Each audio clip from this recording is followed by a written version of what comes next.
Good morning. My name is Ed Longley. Today I will interview Frank Longley, veteran of World War II. This interview is a part of the Veterans Oral History Project.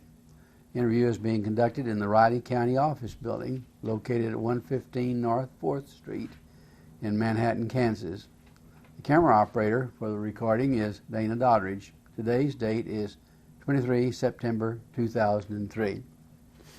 Frank, can you tell us a little bit about your life before you got into the service, that where you grew up and or where you graduated from high school, that sort of thing? May not have heard where I graduated from high school. It was a little town in northern Oklahoma named Foraker, F-O-R-A-K-E-R. It was named for Senator Foraker. And I graduated from high school in 1943. I was classified 1A in my junior year, but I got deferred to classified 3A until I graduated from high school. So immediately after I graduated from high school in 43, July the 12th that year, I was inducted into the Army. Frank, can you tell us give us again for the record your name, rank, serial number, and branch of service? First name Frank, middle name Brown, last name Longley, serial number 38472146. What branch of the service did you serve in? I was in the Army. We usually start this out by saying, well, do you remember Pearl Harbor Day? And because this usually initiates a lot of our introduction to the service. Do you know what you were doing on that particular day? I don't remember what I was doing on that particular day, but I know I was a junior in high school, and it was a momentous day. I remember it. You were in high school, and you were called up. You were 3A, and you were called up. Can you tell us something about your basic training, where you went, or how were you prepared to do your work in the service? I took my basic training at Camp Roberts, California. It was straight infantry basic training. Mm-hmm. And after I finished basic training, I was given a 14-day furlough to go home to visit my family, and I knew that when I went back that I would be shipped out. And so when I went, I was sent to Fort Ord, the point of debarkation, and that's the point from which I shipped out overseas and sailed out under the Golden Gate on April the 1st, 1945. You know, when I first went into the service, I'd hardly been out of Oklahoma myself, and I'd never been to California. Had you ever been out in that region before? Never had been to California. Okay. And I went to Fort Sill, Oklahoma. They put us on a troop train, and we went out to California on the train. For your furlough, for the 2 weeks you had before you went overseas, I had difficulty getting a ticket, train to get from San Francisco or the West Coast back to Oklahoma. Did you experience any of that, or was this government travel? No, I rode the train all right to Wichita, and there was a little train operated by the Midland Valley Railroad that went down to Foraker. Ran between Wichita and Muskogee, Oklahoma. So I rode the caboose with some of the train men down to Foraker, and that's how I got home. Many of us are concerned about sending people overseas unprepared. That is, I'm sure you've heard stories about soldiers going into battle without ever having zeroed in their weapons or having fired. How do you feel about your preparation? Did you feel that at that time, certainly, and maybe later on, that this was sufficient training? I think the training I got at Camp Roberts was sufficient. It was pretty thorough. We zeroed in our weapons, all right. We had the M1s, of course, at that time, rifles. And I had a little BAR training also. So I had training of the weapons that we needed to train with. Also did some work on 60 mortars. Good. Did you go through Hawaii on your way? No, we didn't go overseas in a convoy. We had a single troop ship that left from Fort Ord and sailed directly to Milne Bay, New Guinea, 21 days. I see. And that was the holding area for the replacement battalions to replace losses in the companies and divisions that were fighting in the Solomons at that time. That's where the replacements were staged. And that's where I was sent. I had a son that lived in Port Orsby, which is the capital of Papua New Guinea. Mm-hmm. This is much after your time, that sort of thing. We didn't visit him there, but I was always interested in other cultures. Did you see the New Guineans and the way they lived, or were you strictly on a military camp or reservation while you were there? Well, we were in a camp, but we did see the native New Guineans. Didn't see how they lived because we weren't really there all that long. We were just there long enough to find a home in one of the divisions that was down there.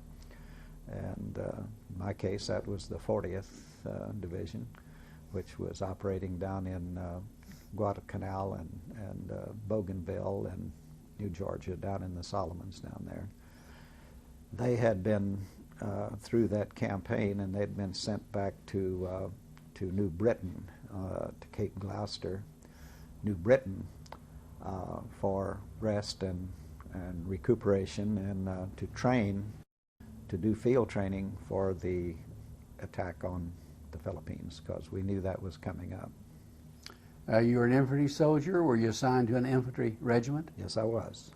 I was assigned to the 160th Infantry Regiment, to the well, originally I went into, at that time, each battalion was made up of 3 rifle companies and 1 heavy weapons company. The rifle companies, they all had 150-man complements, but the rifle companies had 30 caliber machine guns and 60mm mortars, and there was 1 heavy weapons company which was assigned to give them heavy weapons support, which had 81mm mortars and 50 caliber machine guns. I was initially assigned to K Company, which was a rifle company. And after I had been there a while and had taken part in some of the training, the first sergeant of M Company, the heavy weapons company, came down and talked to my company commander and first sergeant and asked that I be transferred to his company, because he had been going over the MOS numbers of some of the replacements that had come in throughout the battalion. And he had seen that in high school I had taken shorthand and typing courses, and they needed someone to run their company headquarters, to do the paperwork in their company headquarters, fill out the morning reports and do the duty rosters and do all the typing and good work that they do there. So he asked that I be transferred up to there. And at the time, I wasn't sure that I wanted to do that, because I knew that we were going to the Philippines, and that in combat you don't do much record keeping. You do what's necessary to keep going, and then you catch up later. And that in combat, my job would be to carry messages between the companies for the first sergeant and the company commander. And being a moving target to Japanese in spider holes and hidden in the trees did not appeal to me. So I had told him I'd think it over, and so I thought it over overnight, and somehow I had a feeling the next morning, I don't know whether it's the good Lord talking to me or not, but I kind of think it was. I felt like it was something I should do, and so I said yes, I would go. And it's a good thing, I think, that I did, because I don't think I'd be here today if I hadn't, because we did go to the Philippines, and my old company, K Company, in course of operations, got pinned down on a exposed hillside in a crossfire and was really decimated. I think out of the original 150-man complement, I think maybe there was 8 of the original guys who survived, and so I doubt if I would have been one of those 8. So, and my company, M Company, in the course of support of the rifle companies, our company only lost 8 total during the entire campaign. So I think it was fortuitous that I think it was great that the first sergeant found my name and asked that I be transferred up there. And I think it was wise that I did go. Frank, we like to think about ourselves, you know, what is good for us, and then we also think what is good for the service. After hearing you tell your story, I think it was good for the service that you had these administrative qualifications and could go to the weapons company. Well, I think so, and I think the fact that I did take the shorthand and typing courses in the little school like I was in at that time in 1941 or 2 or whatever it was, only girls took those courses, you know, and for me to go ahead and take those courses, I took some heat from my buddies. You know, you don't take those courses, they're for girls to take. But I thought that there's something I ought to do, and so I did. I went ahead and did it, and it saved my life later on, I think. Frank, I think at these basic communicative skills, I'm talking about typing and shorthand, that sort of thing, most of those things stay with us the rest of our lives. Yes, I know people that didn't take keyboard or typewriting and still use this hunt and peck system, but your ability you learned early in administrative procedures has helped you, I think, the rest of your life. Oh, it has, definitely. When we first started talking this morning, we were discussing the weapons that the weapons company uses, and you look sort of small for some of those weapons, but I can see that they use you in the headquarters, which was a good place for you to be. Right. What happened to the 40th Infantry Division after they got to the Philippines? 40th Infantry Division made their landing at the Lingayen Gulf up there and went down to Clark Field.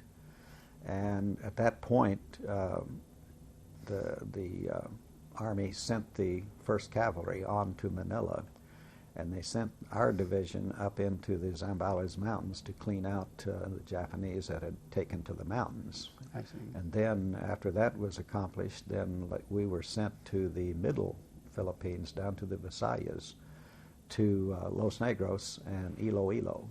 And that campaign wasn't much. It wasn't much opposition down there.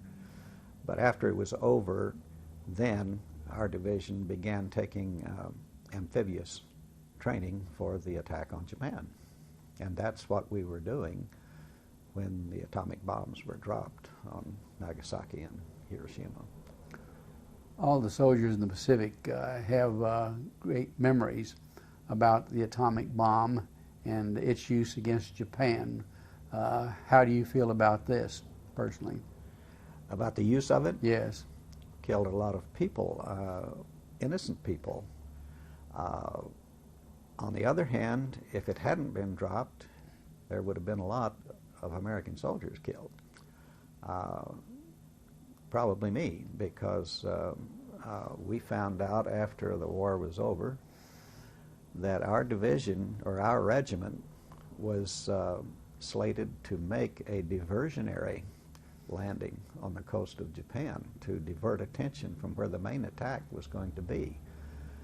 And to my knowledge, there was not anything coming in behind us. We would have been sitting ducks on the shore there. And so I was personally happy that they did drop the atomic bomb. I know it caused a lot of suffering and a lot of innocent people killed, but there would have been a lot of other people, American soldiers, killed if it had not been dropped, and the war would have dragged on a lot longer and caused more suffering. Frank, I wasn't in the Pacific Theater, but I want you to know that I feel precisely as you do about the bomb. In retrospect, I think it was the proper thing to do. Did you? Where were you when the war was over? Like I say, we were in Iloilo taking amphibious training for the attack on Japan. After the bombs were dropped and the war ended, our division was sent to Korea to help assist in the repatriation of Korean nationals back from Japan to Korea.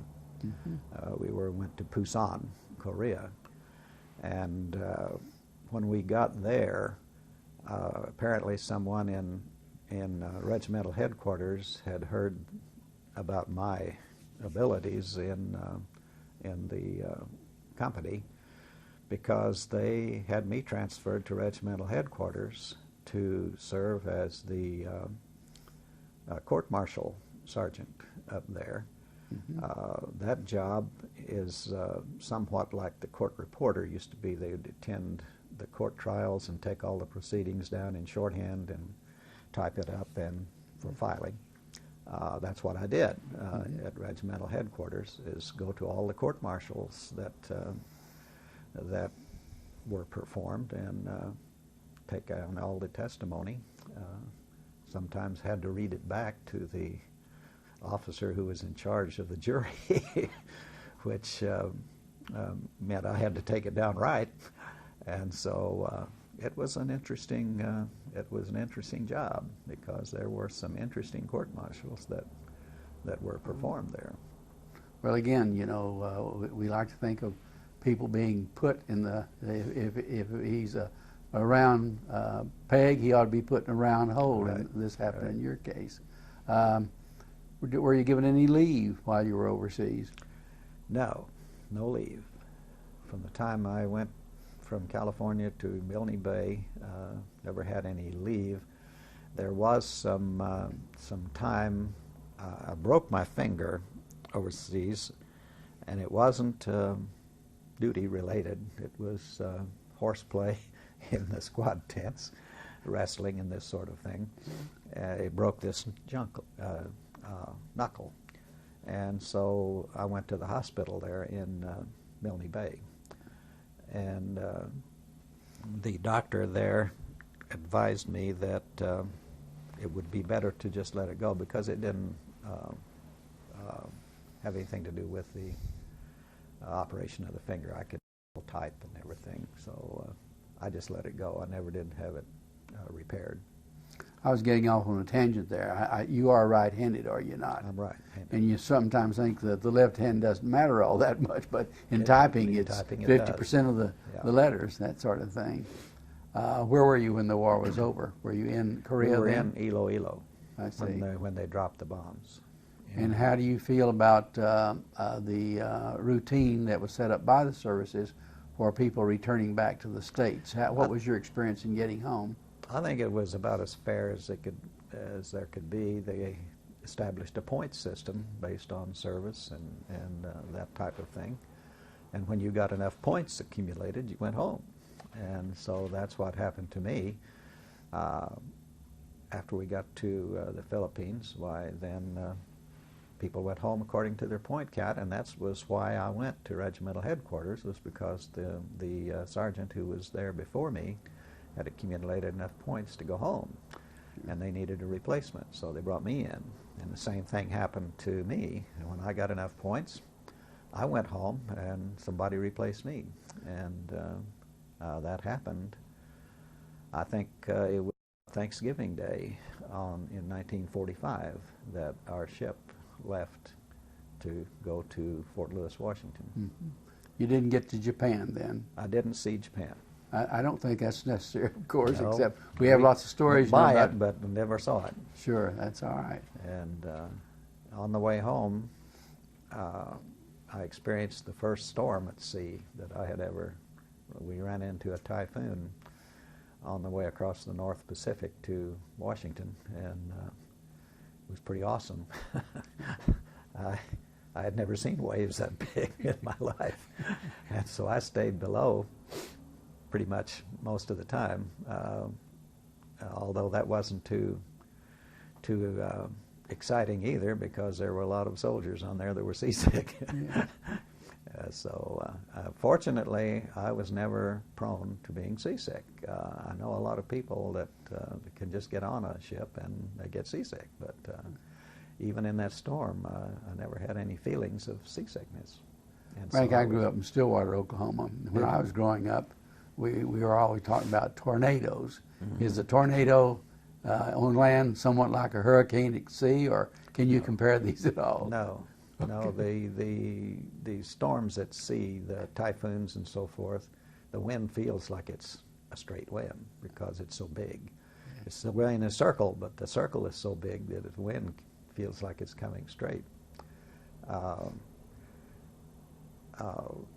When I would look at the hatch door, you could see the waves start building up until they'd get as higher than the mast, it looked like, and it looked like we would just be completely engulfed, and then the ship would start climbing up the waves and be up on top of them, and then down they'd go again. So I thought, well, you know, this is going over and over and over.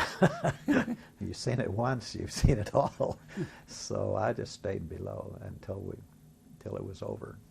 And I thought that I'd be home for Christmas in 1945, because we got to Seattle on December the 17th. But if you recall, in 1945 is when they had the big transportation strike or tie-up out on the West Coast, and they couldn't get transportation to ship me to my point of discharge, which in this case was Fort Carson, Colorado, Camp Carson then.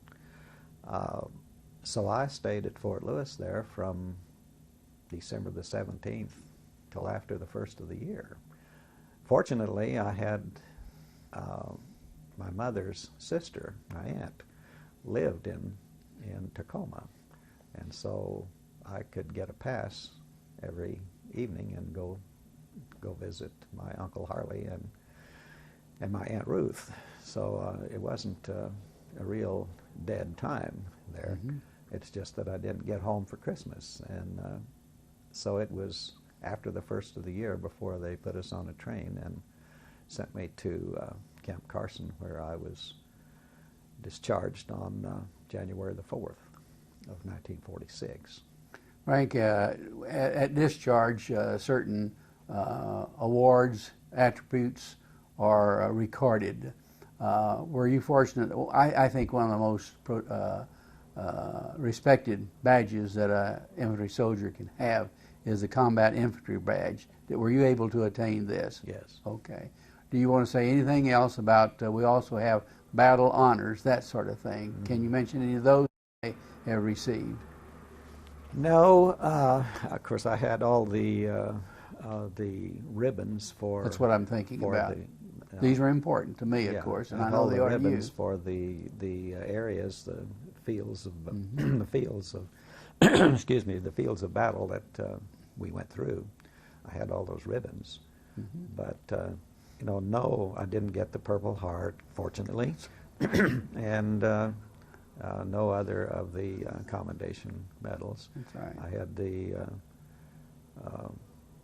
combat infantry badge, yes. Well, as I say, this is most respected, and yes. I congratulate you on attaining that. At Camp Carson, in the vicinity of Pikes Peak and the Garden of the Gods and all that sort of thing, did you have time to visit that area while you were there? No. I got on a train and went back to Oklahoma. Good. And I wanted to go to college. So what I did was I wanted to go to Oklahoma State, the Oklahoma A&M then, in Stillwater. So I went down to Muskogee, Oklahoma, and got a job in the Veterans Hospital, there in the dental clinic of the Veterans Hospital during the summer, and I did enroll at Stillwater in Oklahoma State. But with all the GIs coming back, there were so many GIs there that the housing was so short supply that I couldn't find a place to live, and so at the last minute I pulled out and went up and enrolled in Southwestern College in Winfield, Kansas, a Methodist church school, and so that's where I went to school. That's where I got my degree. I decided that because it was a church school, there were a lot of courses that I couldn't transfer later on, like religion courses, to a state school. So I went ahead and got my degree there. I went to 3 summer schools and 3 years, and graduated in 3 years in 1949. Frank, I want you to know that Dana and I are Methodists. We have a high regard for Southwestern also. It's a great school. And it's a great town, I think. I like Winfield, and one of the things that really impresses me about Southwestern, I still get their newspaper, their quarterly newspaper, and the Southwesterner, and their progressiveness. They issue a laptop to every freshman that enrolls there, and the whole campus is wired.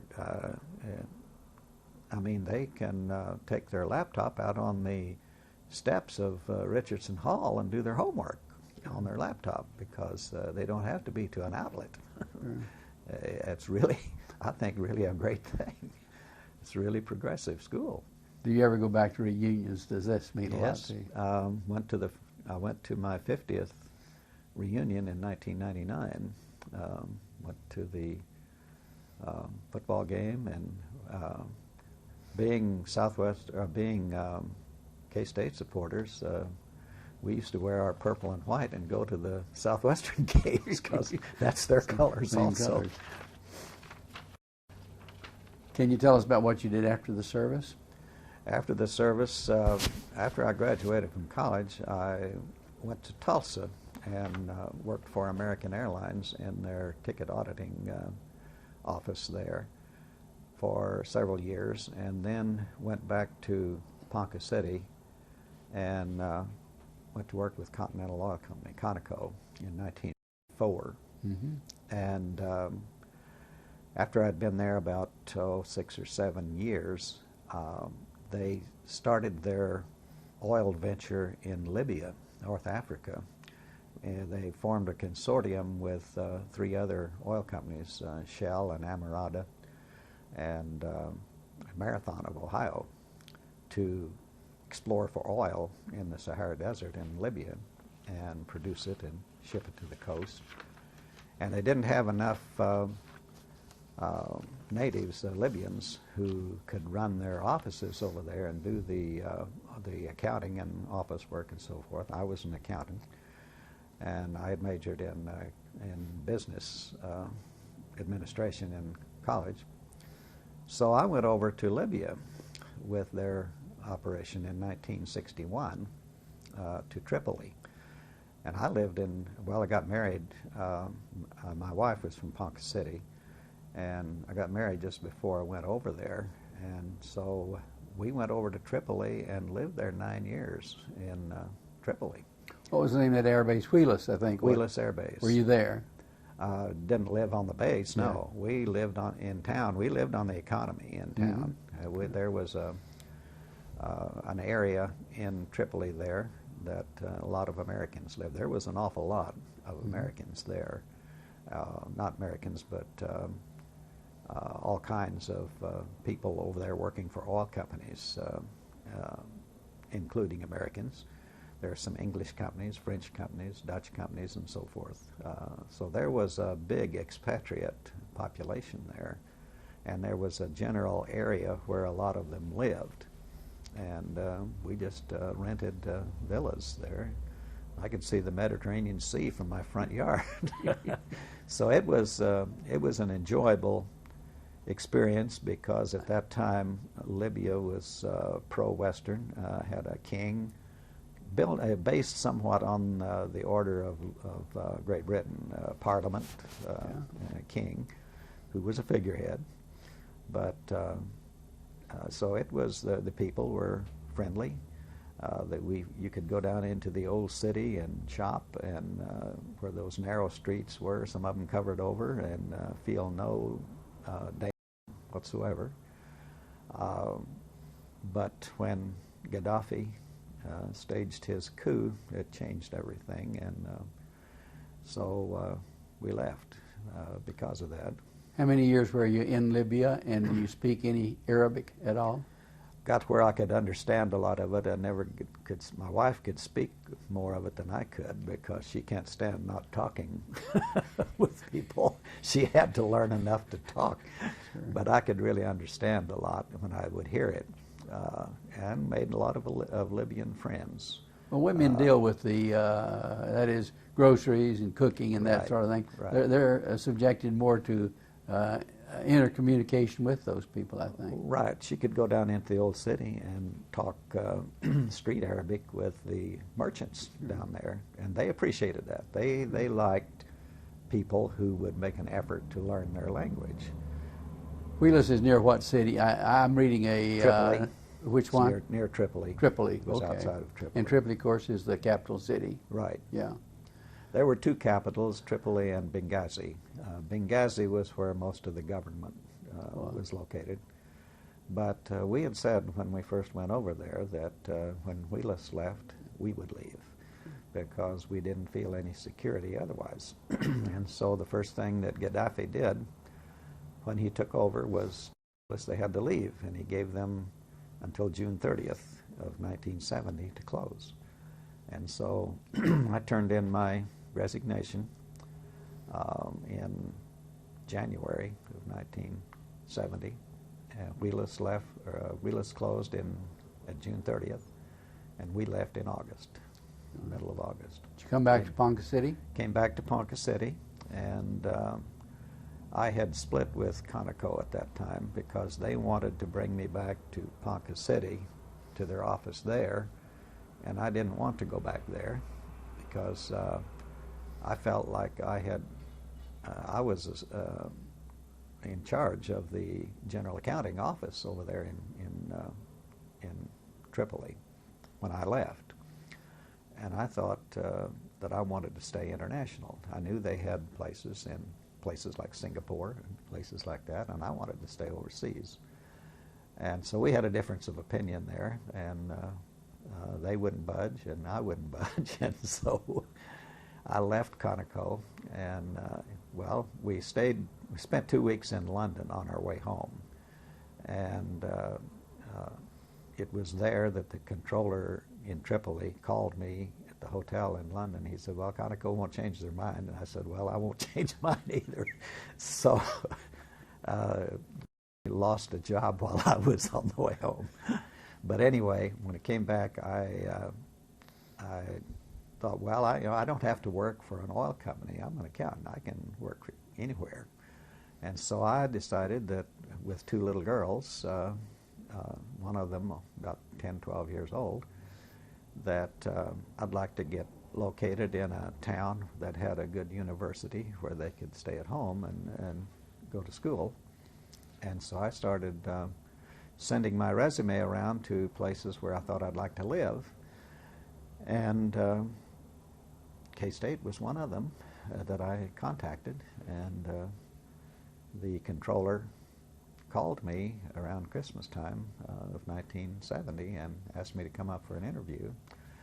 And I came up here and met Dan Beatty, who was the vice president for business affairs then, and the controller, and other supervisors around, and they liked me, and I liked the place, and so we came up. We decided to come here, and so I went to work here in Manhattan for K-State on January the 4th, 1971, and worked there until I retired in 1989.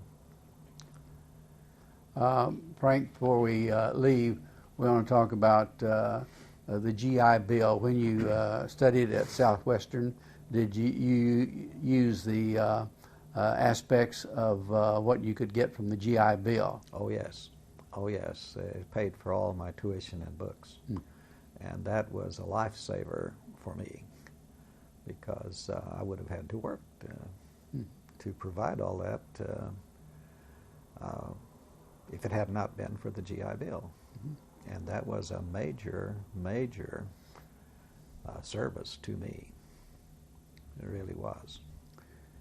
Frank, we're about to close this down as far as I'm concerned, but is there anything else that you'd like to tell us about, any particular event or aspect of anything of your training or of your service that you'd like to recall?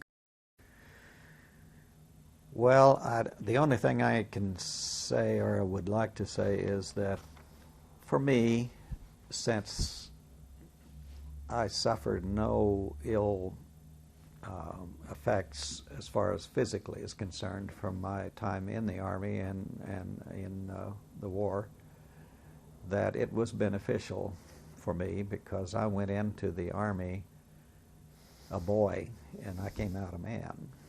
And the experiences that I had over 2 years really transformed me, I think, as a person. It gave me a lot of tolerance, a lot of insight into people, because you see a lot of people, you meet a lot of people. You have to, in the Army, your buddies are your life, and you develop friends, and you know that if you're ever in a tight spot, they will be the ones who will step up for you, and you know that you have to be ready to step up for them. And I think that was one of the things that caused me to have to think about transferring up to M Company, was because I had made some friends in K Company, friends that I lost later on in the Philippines after I went up to M Company. But those are the things that I remember the most, is the friendships that you make, close personal friendships, because friendships you make in a theater like that in wartime, they last forever. You don't forget those. And I can still see the faces of some of those guys that I knew. Mm-hmm. And so I think that was one of the most beneficial things that happened to me. Frank, your military and professional experience has been very interesting to me, of course, and we thank you, of course, for your service. It was the best thing that could have happened to me at that time.